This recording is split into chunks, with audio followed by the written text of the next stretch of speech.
১৯০৮ সালের ৩০ জুন সকালে রাশিয়ার সাইবেরিয়ার নির্জন আকাশে হঠাৎ দেখা যায় এক বিশাল আগুনের কোলা। চোখ ধাঁধানো আলো আর জ্বলন্ত লেজ নিয়ে সেটি দ্রুত ছুটে যাচ্ছিল আকাশের ওপর দিয়ে।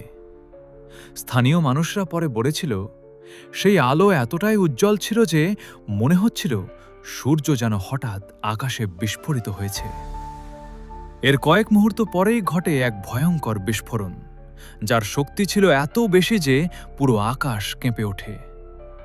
এই ঘটনাটি ইতিহাসে পরিচিত তুঙ্গুস্কা ইভেন্ট নামে। বিস্ফোরণের শক্তি এতটাই প্রবল ছিল যে প্রায় ২,০০০ বর্গ কিলোমিটার এলাকা জুড়ে প্রায় ৮ কোটি গাছ মুহূর্তের মধ্যে মাটিতে লুটিয়ে পড়ে। অনেক মানুষ জানিয়েছিল, বিস্ফোরণের ধাক্কায় তাদের বাড়ির জানালা ভেঙে যায়, এমনকি শত শত কিলোমিটার দূরেও মাটিতে কম্পন অনুভূত হয়েছিল। কিন্তু সবচেয়ে আশ্চর্যের বিষয় হল, এত বিশাল বিস্ফোরণ হওয়ার পরও সেখানে কোনো বড় গর্ত বা ক্রেটার পাওয়া যায়নি। বিজ্ঞানীরা পরে ধারণা করেন, সম্ভবত একটি বিশাল উল্কাপিণ্ড পৃথিবীর বায়ুমণ্ডলে ঢুকে মাটিতে পড়ার আগেই আকাশে বিস্ফোরিত হয়েছিল। সবাই এই ব্যাখ্যায় সন্তুষ্ট নয়। কিছু মানুষ মনে করে এটা হয়তো ছিল কোনো অজানা মহাজাগতিক বস্তু।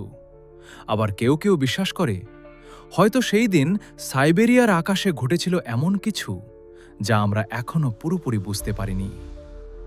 আজও তুঙ্গুস্কা বিস্ফোরণ পৃথিবীর সবচেয়ে রহস্যময় প্রাকৃতিক ঘটনাগুলোর একটি। আর প্রশ্নটা এখনো রয়ে গেছে, সাইবেরিয়ার আকাশে ১৯০৮ সালের সেই সকালে আসলে কি বিস্ফোরিত হয়েছিল?